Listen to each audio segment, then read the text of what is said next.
बचपन में शादी की दावतों में या अक्सर कोई सामूहिक भोजन जब होता था तो यह मेनू ज़रूर बनता था। उसकी यादें और उसका स्वाद आज भी तरोताज़ा है। गोबर के उपलों पे सेकी हुई बाटी, दाल और घोटी हुई बैंगन की सब्ज़ी, यह अक्सर मेनू गांव में होता था, जो कि बेहद स्वादिष्ट बनता था। दादी जब कोई इस तरह से सामूहिक भोजन होता था, दावत होती थी, तो दादी साथ चलने के लिए बोलती और हम मना कर देते थे। फिर भी दादी बेचारी फिर हमारे लिए सब्ज़ी लेके आती, वहाँ से लोटे में सब्ज़ी लेके आती, जो कि फ्रिज में रख के हम लोग 2-3 दिन अच्छे से एंजॉय करते।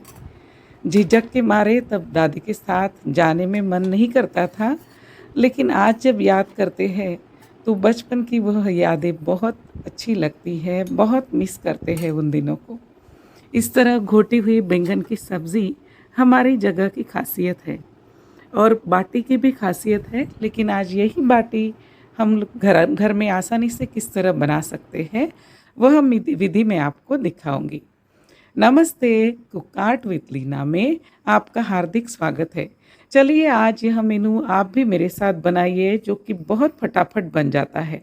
इसके लिए पहले तो लगभग 200 ग्राम हमें अरहर की दाल लेनी है और उसे भिगो देनी है। 150 से 200 ग्राम लेनी है और अच्छी तरह से धो के दाल को भिगो देना है। इस तरह दाल को भिगोने से उसकी वातज प्रकृति कम होती है और दाल पकती भी है। सब्ज़ी के मसाले के लिए मैंने लिया है 1 टेबलस्पून धनिया, 1 टीस्पून जीरा, अदरक 1 इंच और 10 से 12 लहसुन की कलियाँ और 4 से 5 हरी मिर्ची। आप इसकी जगह लाल मिर्च पाउडर भी ले सकते हैं। सारे मसाले इस तरह मिक्सी जार में डाल के उसकी पेस्ट बना लेनी है। इस तरह ताज़े मसाले कूटने से उसका स्वाद बहुत अच्छा लगता है। आप भी एक बार ज़रूर बना के देखिए। इस तरह से हमें दरदरी उसकी पेस्ट बनानी है और वह एक साइड में रख देनी है। यह पेस्ट बैंगन की सब्ज़ी बनाने में हम इस्तेमाल में करेंगे। सब्ज़ी बनाने के लिए हमें बैंगन चाहिए, जो कि ताज़े बैंगन होने चाहिए। देखिए इस तरह से लगभग 2 टेबलस्पून ये पेस्ट बन गई है। इस तरह मैंने बैगनी रंग के पर्पल कलर के बैंगन लिए हैं, जो कि बहुत ताज़े हैं। आपको भी इसी तरह से मैंने लगभग 300 ग्राम यह बैंगन लिए हैं। उसकी डंठल देखिए इस तरह से हरे ताज़े होने हैं।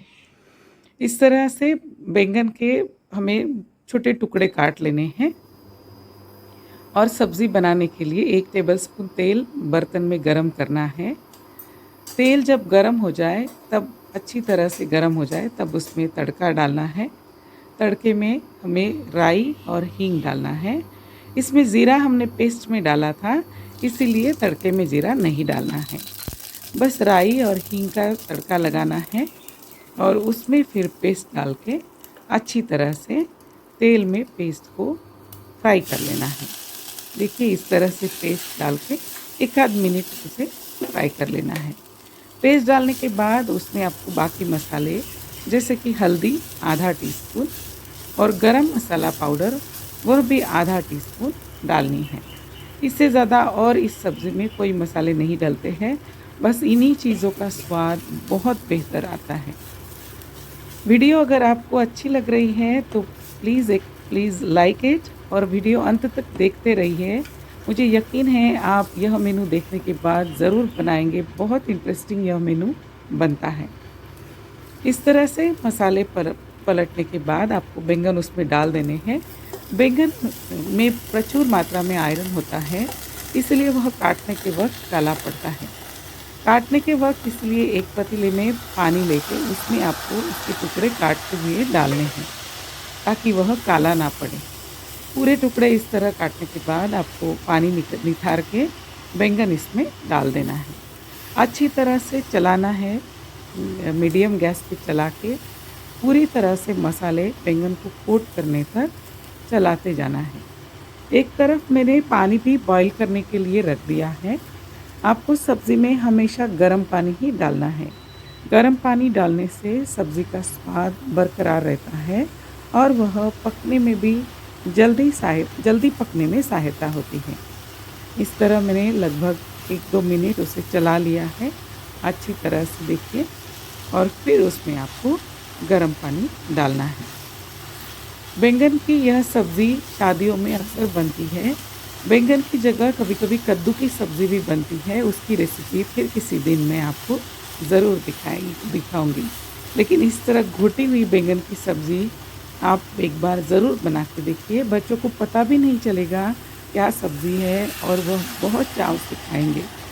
घोटने के कारण उसमें बैंगन के पीसेस नहीं रहते हैं, लेकिन स्वाद बहुत बढ़िया लगता है।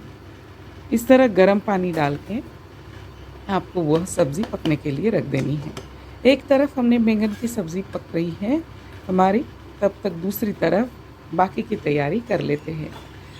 3 रेसिपी आज हम बनाने जा रहे हैं, वह भी 10 से 15 मिनट, ज़्यादा से ज़्यादा 20 मिनट में आराम से बन जाती है।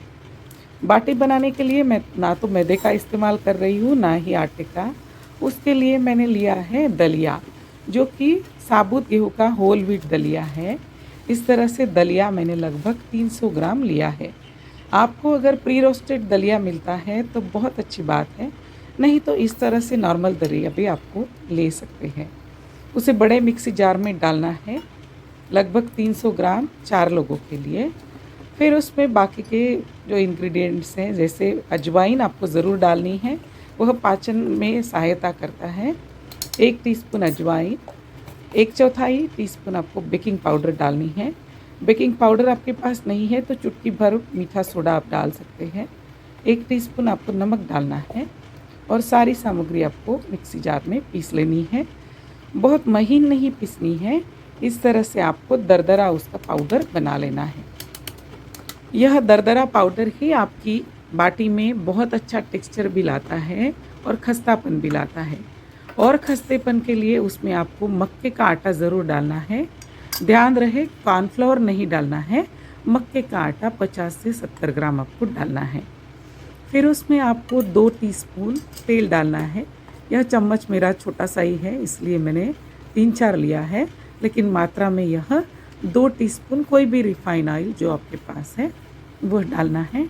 अच्छी तरह से मिला के सूखे आटे में पूरी तरह से तेल मिलाना है और फिर उसे ठंडे पानी से गूँथना है। ध्यान रहे ये जो हमारा दलिया है वह काफ़ी कोरस है, तो उसमें आपको पानी मार्जिन रख के डालना है, यानी कि आपको थोड़ा ढीला सा आटा गूँथना है ताकि वह जब सेट हो जाए तो अच्छी तरह से टाइट बन जाए। बहुत टाइट उसे नहीं गूँथना है, आप जैसे रोटियों का आटा गूँथते हैं उसी तरह से थोड़ा ढीला सा आटा उसका लगाना है। बहुत ज़्यादा भी उसको मलना नहीं है। एक सार इस तरह से गोला जब बन जाए तो बस उसको मिला के थोड़ा सा पानी उस पे छिड़क के उसको रखना है ताकि वह सूखा ना हो, उसकी सतह सूखी ना हो। इस तरह से पानी थोड़ा सा ऊपर से लगा के उसको ढक के सेट होने के लिए 10 मिनट रख देना है। एक तरफ हमारी सब्ज़ी भी पक गई है। जब तक आटा हमने बनाया, देखिए बहुत अच्छी तरह से मैंने इसमें नमक और एक आध पीस उसमें कोकम का डाला है।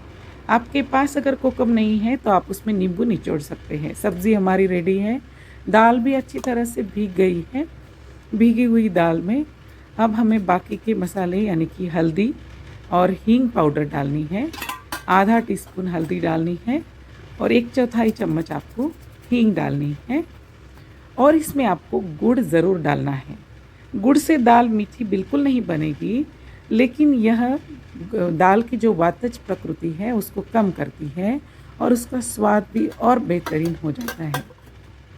इस तरह से दाल हमें कुकर में कुक होने के लिए प्रेशर कुकर में रखनी है। फुल प्रेशर आने तक आँच को हमें बड़ा रखना है, फिर धीमा कर लेना है 10 से 15 मिनट। ध्यान रहे कुकर की सीटी बिल्कुल नहीं करनी है। और अभी तब तक हमारा देखिए बाटी का आटा भी बहुत अच्छी तरह से सेट हो गया है।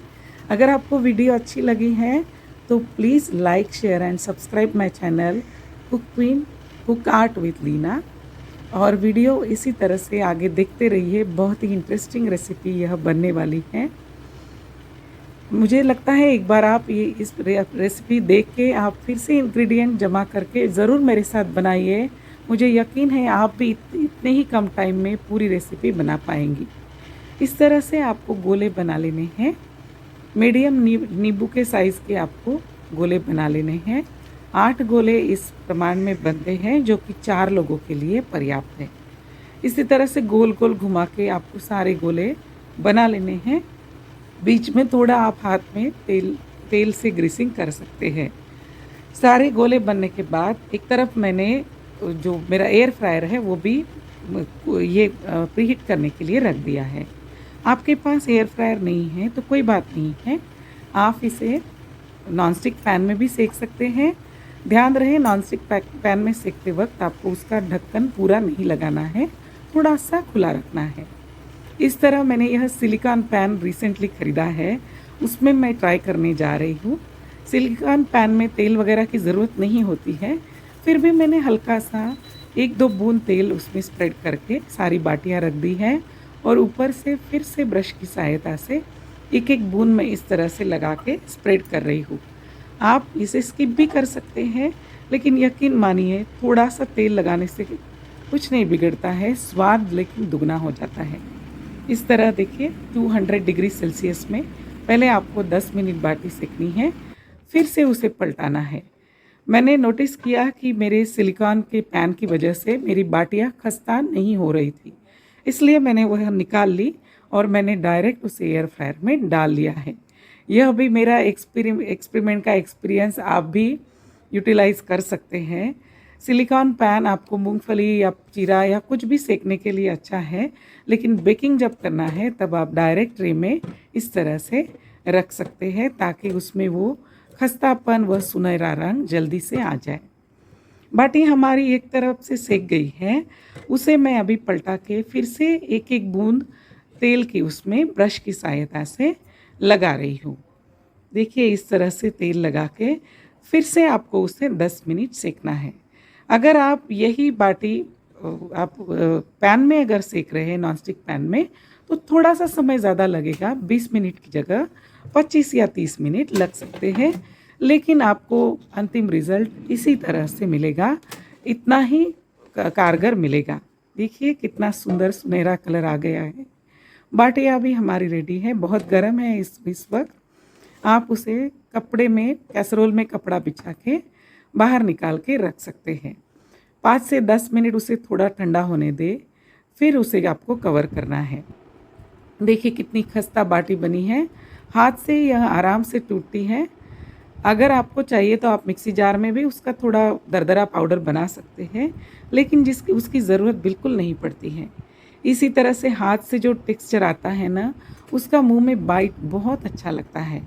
इस तरह से हाथ से तोड़ के आप बाटी का चूरा कर लीजिए और बीच में गड्ढा करके उसमें ढेर सारी दाल को डालनी है। दाल का वीडियो मेरा स्किप हुआ, बस दाल को मैंने पतला किया है गर्म पानी डाल के और नमक उसमें स्वादानुसार डाला है। इस तरह से दाल आपको डालनी है। थोड़ी सी दाल बाटी के लिए गाढ़ी रहती है रोटी की अपेक्षा, और उसमें घी ऊपर से ज़रूर डालना है, ढेर सारा गाय का घर का बना हुआ घी मैंने उसमें डाला है। और आपको बैंगन की घोटी हुई सब्ज़ी लेनी है। सब्ज़ी को आपको ज़रूर घोटना है, आप इसको स्मैशर की सहायता से भी घोट सकते हैं। देखिए कितना स्वादिष्ट मेनू बना है, आप एक बार ज़रूर बनाइए। वीडियो अच्छी लगी है तो please like it and please subscribe my channel cook art with Leena and stay tuned for the healthy, tasty, quick vegetarian, pure vegetarian recipes. Stay tuned with me. Video देखने के लिए बहुत बहुत धन्यवाद। आपके सुझाव का मुझे इंतज़ार है।